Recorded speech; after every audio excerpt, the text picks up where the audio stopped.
Everyone, I'm Alison Maloni. Well, airlines trying to fly high during a really troubling time for the travel industry. Some really soaring, others not so much. We're taking a look at the best and the worst with Jen and the Money Men, Executive Vice President of the Commonwealth Foundation, Jennifer Stefano, Business and Markets Analyst and NewsMax contributor, Seth Denson, and America's Accountant, Professor Dan Geltrude. Good morning, everyone. Good Good morning, morning. Allie. All right, let's take a look at the business headlines that we're talking about today when it comes to airlines. So airlines, they've had a tough time throughout the pandemic, and there is new data on how the airlines fared last year. Seth, Delta had the best performance, followed by Alaska and Southwest. But with so many issues airlines had to combat, what helped these? What do you think helped these airlines stay on top? Well, two things. One is the destinations, right? Some of these airlines have a lot of destinations they fly to. Second is their business capabilities. Listen, business flyers, while they're only about 12% of the total flying population, they're about 75% of the profits. Business flyers spend more money. As someone who's business flyer, a lot of times I'm having to make decisions very quickly. Those ticket prices are higher. They're much more profitable to the airlines company. So those airlines that had the capability to fly business travelers around, well, they did a little bit better this go around, but they're all doing bad. Yeah. So, Jen, on the flip side, JetBlue came in last, and Spirit came in second to last. So that actually makes sense to what Seth was saying because a lot of business people don't really fly Spirit. But JetBlue, in my mind, they've always done well. So why do you think that these airlines are struggling? I think the interesting thing is that they're trying to optimize something old. The airplane is now an old concept. It was once new. And I don't really see innovation coming out of the airline industry. You sort of see they diversified into credit, and the credit card game is a big part of their business.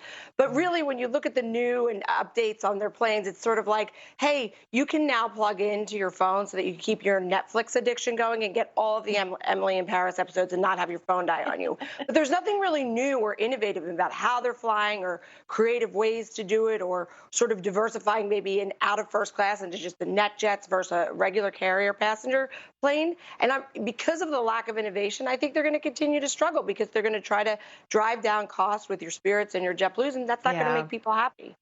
No, and Spirit had so many problems, earlier last year. Dan, airlines mandated masks for all passengers on all flights, which led to many issues. A lot of people upset about that, especially we saw a lot of parents, right, with kids that couldn't keep their masks on. Some were told to get off the plane. Do you see mask mandates moving forward into the year?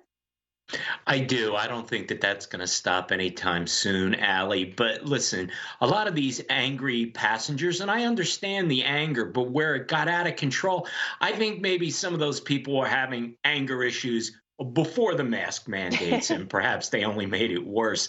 But I certainly can understand. But the airlines claim that the way they recycle the air on the airplane is actually a cleaner air than you would have somewhere else. And whether the masks are really truly medically required, I'm not so sure that's the case. But I don't see a change. It's not a good look, so to speak. Yeah, no, that's what we're hearing, right? That the air is good quality, and a lot of people say the masks aren't effective. Jennifer, with travel to blue states declining and a huge uptick to states like Tennessee and Florida, how do you think airlines will adjust? Because I know that a lot of people go to Florida this time of year, and so I'm wondering if they have to add flights. But then they also have a lot of pilots and staff who are out of work because of the vaccine mandates. That's right. This is going to be an interesting transition. For decades now, the demographics of the United States has been moving south and west. So yeah, we're all moving out to Texas with Seth. But it's although I highly recommend Pennsylvania, Philip, yes.